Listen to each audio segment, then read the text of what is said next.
आहे तो आता पुन्हा एकदा संशयाच्या घेऱ्यात अडकलाय की काय असं म्हणायला स्कोप आहे। परंतु हे झाले आता कपिल सिब्बलांनी त्यांच्या वतीनं ठाकरे गटाची मांडलेली बाजू आहे। याच नंतर आता शिंदे गटाचे जे वकील आहेत ते सुद्धा याबाबतचा आर्ग्युमेंट करणार आहेत। ते काय बाजू मांडतायत हे सुद्धा तेवढंच पाहणं औत्सुक्याचं आहे। परंतु सर्वसामान्य माणसाच्या मनाला भिडतील जे बेसिक मुद्दे जे आहेत ते कपिल सिब्बलांनी आजच्या या ठिकाणी सुनावणीच्या दरम्यान आपल्या आर्ग्युमेंटमध्ये मांडल्याचं पाहायला मिळतंय। आणि या सगळ्या अनुषंगानं न्यायालय कशा पद्धतीने या सगळ्या प्रकरणावर टिप्पणी करतंय, अंतिम निर्णय काय येतोय हे याकडे तर उत्सुकता आहे।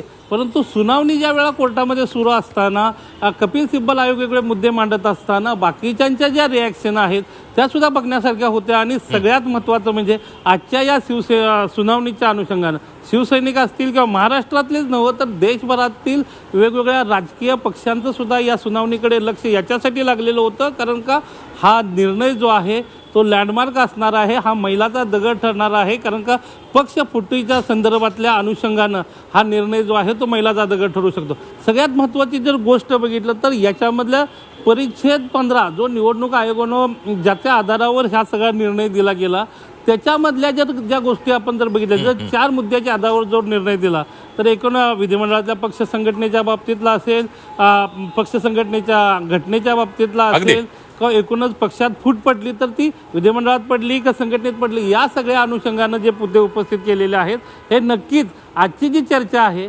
शिवसेनेला कुठेतरी उभारी देणारे आहे। परंतु अंतिम निर्णय काय येतोय हे सुद्धा अगदी अंतिम निर्णय काय येतोय ते बघणं सुद्धा अतिशय महत्त्वाचं ठरणार आहे। अतिशय प्रभावी असे मुद्दे मांडलेले आहेत। आपल्यासोबत कृष्णात पाटील आणि कपिल राऊत आपले प्रतिनिधी सुद्धा आपल्यासोबत आहेत, त्यांच्याकडे सुद्धा जाणार आहोत। कपिल, आपण बघतोय की आजचा युक्तिवाद संपलेला आहे, मात्र काही ठळक मुद्दे जे आहेत ते कपिल सिब्बल यांनी मांडलेले आहेत आणि अजून सुद्धा वेळ आपल्याला मिळावा अशी मागणी सुद्धा कपिल सिब्बल यांनी केलेली आहे।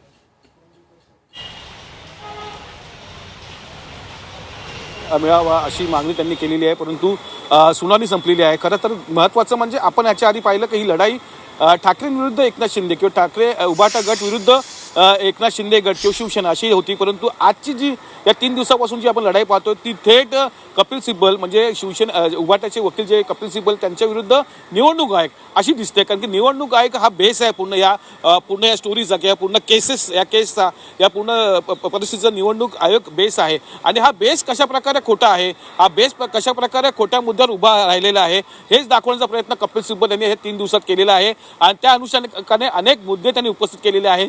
1999चा मुद्दा मुख्य नेता कोण, मुख्य नेता 1999 मध्ये असं पदच नव्हतं, परंतु आता मात्र शिंदेकडे मुख्य नेता पद बहाल झालेलं आहे। ते कोणत्या घटनेवर झालेलं आहे, 2018ची घटना जर हे अवैध ठरवत आहेत तर 2018च्या घटनेनेच तुम्हाला अनेक अधिकार दिलेले आहेत, तुम्ही नेते झाले, तुम्ही मंत्री झालेले आहेत, मग ते तुम्ही कसं काय मान्य करता, हा एक महत्त्वाचा मुद्दा आहे। त्याचबरोबर 2018 साली जर शिवसेना पक्ष जी घटना ही अवैध ठरली होती तर मग 2022 पर्यंत निवडणूक आयोग गप्प कसं बसलं, एखादी नोटीस किंवा एखादं पत्र का नाही देण्यात आलं, हा एक मुद्दा आहे। त्याचबरोबर परिच्छेद 15 जो आहे, परिच्छेद 15 मध्ये सर्वात महत्त्वाचा मुद्दा आहे। परिच्छेद 15 मध्ये निवडणूक आयोगाला काय अधिकार असतात, निवडणूक आयोग अशा प्रकारे चिन्ह किंवा शिवसेना पक्ष कोणाला देऊ शकतो का, हा एक महत्त्वाचा मुद्दा आहे। जर पक्षफुटी खरोखर घडली आहे का, पक्षफुटीची नक्की व्याख्या काय आहे आणि निवडणूक अधिकारात त्या अंतर्गत अधिकार काय आहेत, हे सर्व गोष्टी आज कपिल सिब्बल यांनी मांडलेल्या आहेत। त्यामुळे हे खूप जवळचे मुद्दे आहेत, हे खूप महत्त्वाचे मुद्दे आहेत। आता ह्या मुद्द्यावरती